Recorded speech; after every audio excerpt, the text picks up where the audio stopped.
Robert Fico, ancien et peut-être futur Premier ministre slovaque, ne mâche pas ses mots lorsqu'il parle de l'Ukraine. Allons-nous envoyer des armes à l'Ukraine? Non. La Crimée restera sous contrôle russe. Pas sûr que l'Ukraine puisse chasser la Russie des territoires occupés. C'est leur guerre, pas la nôtre. Les Ukrainiens devraient réfléchir à comment tout cela a commencé. Jusqu'à présent, la Slovaquie est l'un des plus gros fournisseurs d'armes et d'aide à l'Ukraine par rapport à sa taille. Mais le discours de Fico trouve ici son public.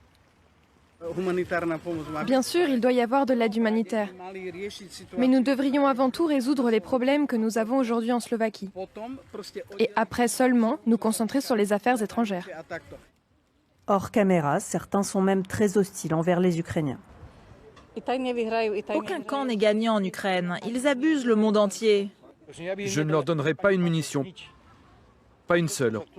Regardez tous ces Ukrainiens avec leurs belles voitures.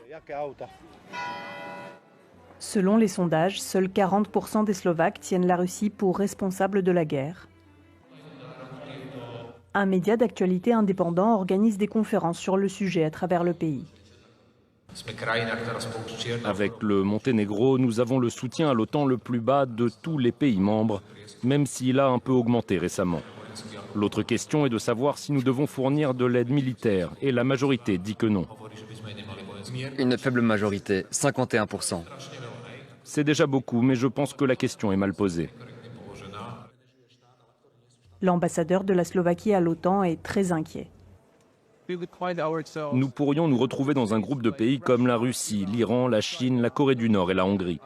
Après tout ce que nous avons fait pour bâtir notre indépendance et avec notre désir d'appartenir à la partie occidentale du monde, pas seulement du point de vue géographique, mais aussi de celui des principes et des valeurs que nous chérissons et que nous tentons de protéger, ce serait très malheureux. Peter Bardi, qui anime les débats, a écrit un livre sur Robert Fico. Pour lui, l'homme politique est un opportuniste qui exploite la désinformation. La Slovaquie est malade. Les gens ne savent pas comment interpréter les nouvelles, les positions des hommes politiques, comment trier l'information sur les réseaux sociaux. Et cela fait partie de la stratégie de Robert Fico et de son parti Smer. Une stratégie qui se nourrit de la propagande russe.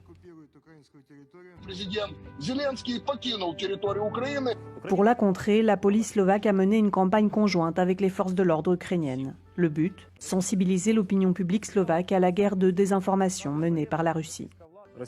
Les autorités russes ont dit que ce massacre était une mise en scène.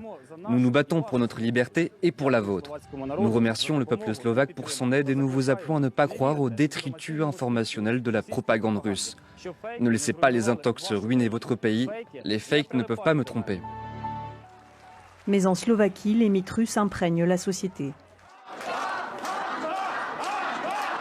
Début septembre, ces manifestants ont protesté devant un théâtre qui a affiché les couleurs ukrainiennes par solidarité. Ils ont peur de la Slovaquie, parce que nous sommes des Slaves et que nous avons un pays tellement fort, meilleur même que celui des Russes, parce que nous sommes au cœur des terres slaves. Un discours de défiance vis-à-vis de l'Occident inspiré du mythe russe civilisationnel, en vogue depuis l'époque des empires. Ils ont établi ces mythes d'une nation slovaque qui appartiendrait en réalité au monde russe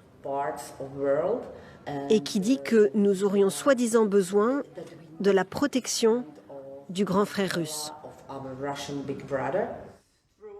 Les vitraux du théâtre portent les drapeaux russes et communistes. La nouvelle affiche, elle, les a remplacés par d'autres symboles aujourd'hui bannis en Russie.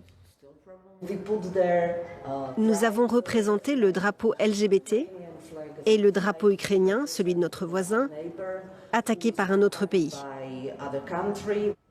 De nombreux Slovaques voient bien l'attaque de l'Ukraine par la Russie comme un fait indéniable. Bientôt pourtant, il pourrait être gouverné par un homme qui remet cela en question.